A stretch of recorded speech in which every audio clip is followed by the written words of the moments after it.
Estamos con Laura Sommer acá en el piso y vamos a hablar sobre desinformación, uno de los temas importantes de 2007 y que vamos a ver de cara al 2017, perdón, y vamos a ver de cara al 2018 cómo sigue. ¿Cuáles fueron las falsas noticias de este año que pasó? Sí, Laura. se viene hablando en los últimos 2 años, después de la elección de Trump en los Estados Unidos, mucho de fake news o noticias falsas. En la Argentina era un fenómeno que venía como lento. Este año, en esta columna varias veces contamos que empezaba lento, pero no se detenía, y que ahora hay algunos medios que nacieron directamente para generar noticias falsas y desinformarnos. Y Qué entonces, peligroso, ¿no? Muy peligroso. Y entonces en Chequeado, que lo que nos dedicamos básicamente es a verificar el discurso y ayudar a darle a la gente mejores datos, creció mucho una sección que llamamos Falso en las redes. Y lo que hicimos, lo que decidimos traerte hoy, Mariana, para vos y para la audiencia, es algunos de los principales falso en las redes que descubrimos que se habían viralizado, que habían circulado muchísimo en 2017. Claro, porque esto se hace como una especie de bola de nieve y finalmente hay mucha gente que cree fervientemente en estas noticias que en definitiva no son verdaderas. Siempre las noticias falsas, esto es un fenómeno global, circulan más las falsedades que las desmentidas o las aclaraciones. Entonces por ahí hay parte de nuestra audiencia que alguno de estos falsos los creyó en su momento, claro, y entonces es bueno que, claro, los repitió muchas veces sin querer. Trajimos algunos, una selección. Si querés empezamos con María Eugenia Vidal. Con uno de María Eugenia Vidal. Circuló al comienzo de 2017 la afirmación que de María Eugenia Vidal se aumentó sus ingresos a 525.000 pesos mensuales. Eso no era así. Esto circuló en distintos medios digitales y en Twitter y en Facebook y en otras redes sociales y no era así. ¿Dónde venía el dato? Bueno, había un decreto que le permitía a ella hasta ese monto nombrar asesores. O sea que eso era lo que significaba ese monto, que con ese dinero ella podía nombrar asesores, sí, y libremente, dentro de ese tope. Exacto, eran 30.000 módulos de 17,5 pesos. Con cada módulo ella podía, según qué jerarquía tuvieran los asesores, pagarle distinto, pero este mismo sistema no solo la comprendía a la gobernadora, sino también a otros ministros. El número 527 era un número cierto respecto de la posibilidad de ella de nombrar su planta, pero no de su sueldo. ¿Cuál es su sueldo? Eso te iba a preguntar. Claro, ¿cuál es su sueldo real de la gobernadora de la provincia? El último informe que tenemos es un pedido de acceso a la información pública que hizo La Nación Data, que le contestaron que de sueldo neto la gobernadora en los primeros 4 meses del año, no tenemos información más actualizada, había cobrado un monto cercano a los 72.000 pesos netos, o sea, en mano después de los descuentos, ganancias y cargas sociales, etc. Lejos de esta mentira falsa. Así que falso ese dato, y es un dato que vuelve, porque a la gobernadora muchos quieren criticarla. Hace poco salió otra diciendo que ganaba más que Merkel, la canciller alemana. Eso fue en el último mes del año, así que el tema del sueldo va y viene con datos equivocados. ¿Cuál es la segunda noticia falsa que circuló? Tiene que ver con Baradel, ¿no? Y con ese momento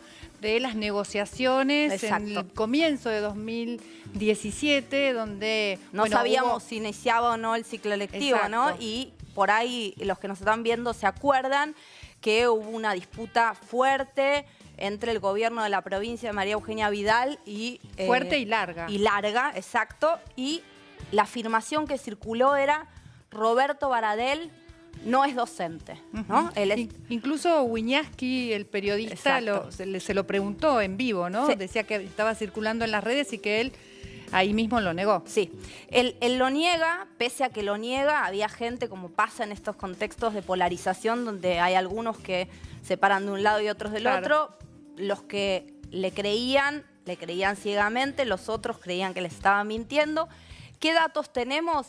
Bueno, Baradel, como titular de SUTEBA, del gremio docente en la provincia de Buenos Aires, nunca fue maestro a cargo de un aula, pero sí tuvo cargos docentes en una escuela de Lanús, durante 15 años y después un cargo de preceptor, en realidad 2 cargos de preceptor para el que pidió licencia, y eso en principio, según el gremio SUTEBA, o sea, el gremio docente de la provincia de Buenos Aires, es un sinónimo de ser considerado docente. No maestro de grado, pero sí cargo docente, que es lo que lo habilita a ser titular del gremio. Otra noticia falsa. Sí, o como mínimo, ¿no? Utilizada, engañosa, ¿no? utilizada, Claro. donde se cambiaban los elementos verdaderos y los que no. La próxima tiene que ver con la actual senadora Cristina Fernández de Kirchner, expresidenta de los argentinos, que en un momento empezó a compartir capturas de pantalla sobre Graf, ¿no? Que decía que de alguna forma la crisis en Santa Cruz tenía que ver con Venezuela. Sí, fueron varios, estamos viendo, fueron de algunos de los programas con mucha audiencia, de distintos canales, algunos de América, otros de TN, otros del 13. Ahí estamos viendo uno de Intratables. Con Santiago del Moro. Bueno, ¿qué hizo la presidenta o la expresidenta en sus cuentas o en sus redes sociales? Cambió lo que decían para hacerle decir o presentarle a la audiencia que esos periodistas estaban queriéndonos... Eran tendenciosos. Eran tendenciosos y nos querían hacer creer, el contexto político era que en Santa Cruz había habido manifestaciones, había habido unas agresiones a la casa de la gobernadora Alicia Kirchner y según la actual senadora, estos periodistas, a los que ella llamaba como parte de la cadena de la mentira, contribuían a generar una idea que no era cierta. ¿Qué descubrimos nosotros? Bueno, los 2 programas de América, en el momento que ella dice que estaban hablando de que Santa Cruz era Venezuela, en realidad estaban hablando de una condena penal al hijo de un periodista, de Aliberti, que después de un siniestro vial fue condenado a 4 años de prisión. ¿De qué hablaban los Leuco? De algo vinculado a la Procuradora General de la Nación, Alejandra Gils Carbó. Ahí decía, Gils Carbó atrapada sin salida. ¿Y eso cómo hizo para cambiar?